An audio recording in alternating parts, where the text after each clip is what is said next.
This first topic, I'm all over it because I'm such a big social media guy. Just kidding. But Facebook, Instagram, Tumblr, when you're posting, usually you're in control. But what happens when you post a picture or maybe a video of someone and they don't like it?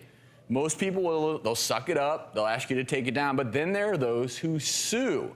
In Chicago, a young woman sued the man who posted a photo of her recovering from an alcohol binge in the ER.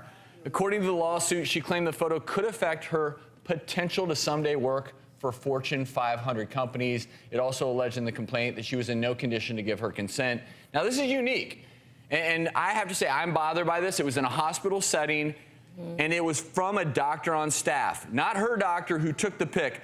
So I want to ask you in a minute legally. I'm just going to say from my perspective as an ER doctor, this should never happen. I am so disgusted. If this truly was taken by a doctor and then posted online, that goes against every ethical standard that we are taught in medicine. A lot of people don't know this, but you own your likeness and image, and you have to have consent of the person before you can post it. Just like coming to a show today, everybody had to sign a consent form to be on television because we're going to be using your images in this show. Likewise, when you go anywhere, you control your face, your image. And if someone posts something about you that's negative or that might impact your earning potential, like in this case, you have a right to ask them to take it down, you have a right to a retraction, and you may have to file a lawsuit. Look, I understand, and I'll tell you, this particular example, we've seen people in the ER, and they're drunk and they're acting crazy, and there is a moment where you're like, oh my gosh, if people could see how bad this is, they would never get this drunk. Yes. But you would never post it. No, and I do post a lot of photos on my social media. I am very involved in social media, and I post a lot of the things I do at work, but I'm very conscious as to what I post. I make sure I have permission from my patients, and I don't post them in a negative light. I certainly try to obscure their faces or any kind of identifying characteristics and things like that. Well, they're I well love the aware fact of it. that you create these viral videos. They call you the Dr. Pimple Popper. But every single, this is what's key.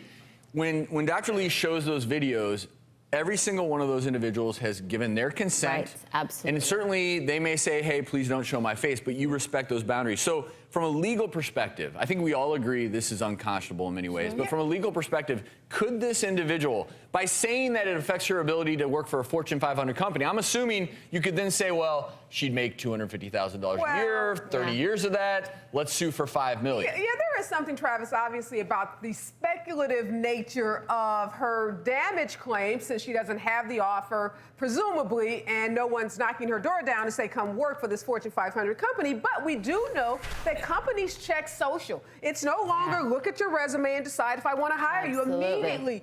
Employers go to your Facebook page, they go to your Twitter page, they go to your Instagram account, and they're looking at what you're doing on your own accounts, and then they go to your friends' accounts that you're associated with. So it's not really as far-fetched as it sounds. And what we're seeing now, it's not just celebrities who are protecting their image and likeness, college students and employees in companies. And we saw in that crazy Uber case where the executive beat up the Uber driver. He then turned around and sued the Uber driver for posting the video. Now, it had some other legal issues, but he didn't want to be portrayed in that drunken state beating up the Uber driver. So people are very protective of their image. And you really have to be conscious about being politically correct. Getting back to the ER doc and me, look, it's never worth it. You get blackout drunk, and if the worst thing that happens is you get a picture posted on social media, that's probably you're getting off lucky, because a lot worse things can happen. And a lot of these pictures seem to occur when people are either under the influence of some sort of drug or alcohol.